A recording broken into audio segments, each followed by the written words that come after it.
আসসালামু আলাইকুম, আমি তানজিল ইসলাম মুন্না। প্রিন্টিং আরতে বরাবরের মতো আপনাদের সকলকে স্বাগতম। আজকে আমরা অ্যাডোবি ইলাস্ট্রেটরের টুলবারে থাকা সিম্বল সাইজার টুল, সিম্বল স্পেনার টুল, সিম্বল স্টেনার টুলটি সম্পর্কে দেখব এবং ইনশাল্লাহ জানব। ইতিপূর্বে আমরা একটি ক্লাস শেষ করেছি স্পেয়ার টুল, শিফটার টুল এবং স্কেঞ্চার টুল। পরবর্তীতে আমরা এই তিনটি ভিডিও সম্পর্কে আমরা ভিডিও প্রকাশ করব। ওকে, আজকে আমরা সাইজার টুল, স্পেনার টুল এবং স্টেনার টুলটি সম্পর্কে দেখব। প্রথমে আছে আমাদের সিম্বল সাইজার টুল। ওকে, এই সিম্বল সাইজার টুলটি সম্পর্কে জানার জন্য আমাদেরকে এখানে যে কোনো একটি সিম্বল এখান থেকে ক্রিয়েট করে নিতে হবে। ওকে, আমরা সিম্বল স্পেয়ার টুলের সিম্বল স্পেয়ার টুলটাকে সিলেক্ট করে আমরা যদি এখান থেকে বাটারফ্লাই যেটা আছে, এই বাটারফ্লাইটা কিন্তু আমরা এখান থেকে ড্রাগ করতে পারি। ওকে, দেখুন এখানে স্প্রে করে দিতে পারলাম। ওকে, আপনারা যদি এভাবে যদি এই সিম্বলের অপশনটি না আনতে পারেন তাহলে আপনারা এখান থেকে উইন্ডোতে আসবেন। উইন্ডোতে এসে কিন্তু আপনারা এখান থেকে সিম্বল অপশনটি দেখতে পাবেন। ওকে, সিম্বল অপশনটিকে আপনারা এখান থেকে সিলেক্ট করলেই আপনার কিন্তু এখানে এই অপশনটি চলে আসবে। ওকে, সো আপনারা এখান থেকে যদি অল্প আপনাদের কাছে কোনো কিছু সিম্বল দেখতে পান, যদি আপনারা আরও কিছু সিম্বল চান তাহলে আপনারা এখান থেকে এই যে এখানে এই আইকনটা দেখতে পাচ্ছেন, এখানে ক্লিক করলে কিন্তু আপনারা এখান থেকে অনেকগুলো সিম্বলের অপশন দেখতে পাবেন। ওকে, এখান থেকে যদি আমি নেচার অর্থাৎ যদি নেচারটাকে সিলেক্ট করি তাহলে কিন্তু এখান থেকে আমি কিন্তু অনেকগুলো অপশন দেখতে পাবো, অর্থাৎ অনেকগুলো সিম্বল দেখতে পাচ্ছি। ওকে, এরপরে মোবাইল আছে, পরে এইটা আছে, এগুলো কিন্তু আপনারা দেখে নিতে পারেন। ওকে, ফ্লাওয়ার আছে, এগুলো কিন্তু আপনারা সিলেক্ট করে কাজ করতে পারেন। ওকে, সো আমার এখানে বাই ডিফল্ট যেটা আছে, বাই ডিফল্ট যে বাটারফ্লাই আছে সেটাই আমি দেখাচ্ছি। আমি যে এখান থেকে সিম্বল স্প্রে টুলের মাধ্যমে যদি আমি বাটারফ্লাইটাকে সিলেক্ট করে আমি যদি এখানে স্প্রে করে দিই, দেখুন আমি এখান থেকে স্প্রে করে দিলাম আমাদের বাটারফ্লাই যেটা আছে সেটাকে। ওকে, সো দেখেন আমি কিন্তু এখন আমাদের কাজ হচ্ছে কি সিম্বল সাইজার টুল। সিম্বল সাইজার টুলের কাজ হচ্ছে কি এই সিম্বলগুলোকে বড় ছোট করা। ওকে, আমি যদি এখান থেকে যদি কিবোর্ড থেকে ফার্স্ট ব্র্যাকেট করে যদি আমি এই সিম্বলটার উপর দৌড়ি তাহলে দেখবেন যে আমি ড্র্যাগ করার সাথে সাথে কিন্তু কি আমার এই যে ইয়াটা আছে, বাটারফ্লাইটা আছে, অর্থাৎ যে আমাদের প্রজাপতিটা আছে সেটা কিন্তু আমি কিন্তু সিলেক্ট করার সাথে সাথে কি আমার এটা বড় হয়ে গেল। আমি যদি এখন এটাতে যদি ড্র্যাগ করি ধরে রাখি তাহলে কিন্তু আমার এটা বড় হয়ে যাবে। ওকে, আমি যেটার মধ্যে আমি ড্র্যাগ করবো সেটা কিন্তু আমার কি এখান থেকে বড় হয়ে যাবে। ওকে, দেখুন আমার কিন্তু যেখানে আমি এটাকে ড্র্যাগ করছি সেখানে কিন্তু আমার কি এটা বড় হয়ে যাচ্ছে। ওকে, এখন আপনারা যদি চান যে এগুলো ছোট করবেন তখন আপনারা কিবোর্ড থেকে অলটা ধরবেন। ওকে, অলটা প্রেস করে আপনি যদি এখান থেকে ড্র্যাগ করেন তাহলে কিন্তু আপনাদের যে সিম্বলটি আছে সেটি কিন্তু আপনাদের ছোট হতে থাকবে। ওকে, দেখুন আমি এখান থেকে যদি ড্র্যাগ করি ধরে রাখি তাহলে কিন্তু আমার এটা কি ছোট হতে থাকলো।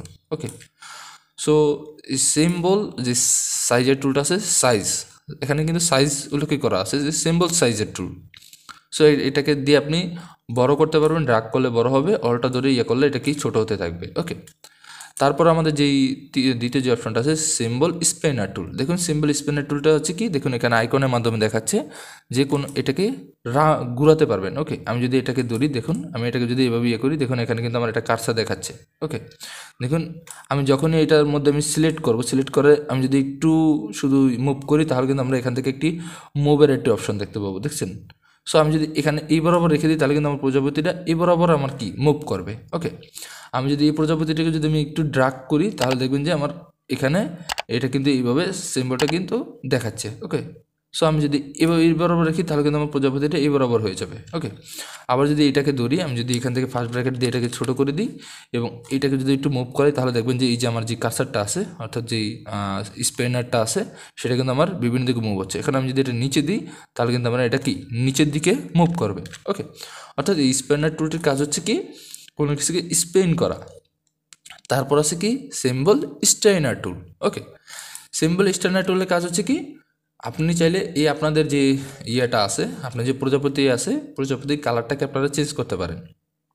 সেটা কিভাবে দেখেন, আমি যদি এখান থেকে সিম্বল স্টেইনার টুলটাকে সিলেক্ট করে আমি যদি এখান থেকে একটি কালার দিয়ে দিই, যে ফিল কালারটা, এখানে যদি এই কালারটা যদি আমি সংযুক্ত করি এবং আমি যদি এই প্রজাপতির উপরে সিলেক্ট করতে থাকি তাহলে কিন্তু আমার এই কালারটা হতে থাকবে। ওকে, দেখুন আমি যদি এখানে যদি সিলেক্ট করি তাহলে কিন্তু আমার কিন্তু এই কালারটা কিন্তু চেঞ্জ হয়ে যাবে। ওকে, দেখুন।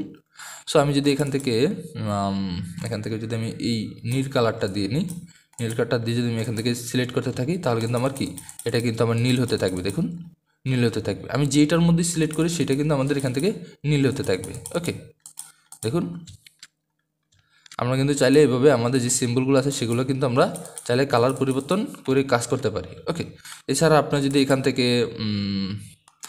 যদি রেডটাকে ধরে যদি আপনারা যে কোনো একটি উপরে যদি ড্র্যাগ করেন তাহলে কিন্তু আপনারা এভাবে চাইলে কালার পরিবর্তন করতে পারবেন আপনাদের সিম্বলগুলোর। ওকে, যতবার ক্লিক করবে ততবার কিন্তু এটা আপনাদের কি হবে, ডিপ হবে। ওকে, দেখুন।